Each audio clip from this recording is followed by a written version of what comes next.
سندھ حکومت کا خواتین کے لیے بڑا اقدام، کراچی میں خواتین کے لیے پنک بس سروس کا آغاز۔ محکمہ ٹرانسپورٹ سندھ نے شہر قائد میں آج سے خواتین کے لیے مخصوص پیپلز پنک بس سروس کا آغاز کر دیا۔ پنک بس سروس کی افتتاحی تقریب تاریخی فریئر ہال کراچی میں منعقد کی گئی۔ خواتین کے لیے مختص پنک بس سروس کا افتتاح بھی خواتین نے کیا۔ اس موقع پر سندھ اسمبلی کی خواتین اراکین شرمیلا فاروقی، ماروی راشد، سعدیہ جاوید، جبکہ سول سوسائٹی سے تعلق رکھنے والی خواتین نے پنک پیپلز بس سروس کا افتتاح کیا۔ تقریب میں صوبائی وزیر ٹرانسپورٹ شرجیل انعام میمن بھی موجود تھے۔ خواتین کے لیے مخصوص پنک بس سروس ابتدائی طور پر ماڈل کالونی سے برافتہ شارع فیصل ٹاور تک جائے گی۔ اس روٹ پر 8 بسیں چلائی گئی ہیں۔ ایک بس میں مجموعی طور پر 50 خواتین کے سفر کی گنجائش ہے۔ بس میں نشستوں کی تعداد 24 ہے۔ ہر بس میں 2 نشستیں اسپیشل خواتین کے لیے مختص ہیں، جبکہ 24 خواتین کے کھڑے ہو کر سفر کرنے کی گنجائش بھی موجود ہے۔ بس سروس کے عملے میں خواتین میزبانوں کو شامل کیا گیا ہے۔ بس سروس صبح 7 سے 11 بجے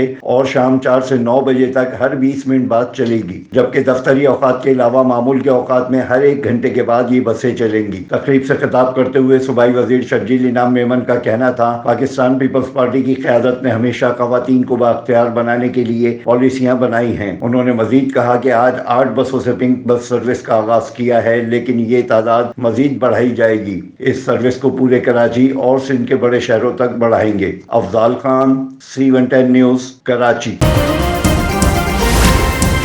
C110 نیوز، خبر کی اصل خبر۔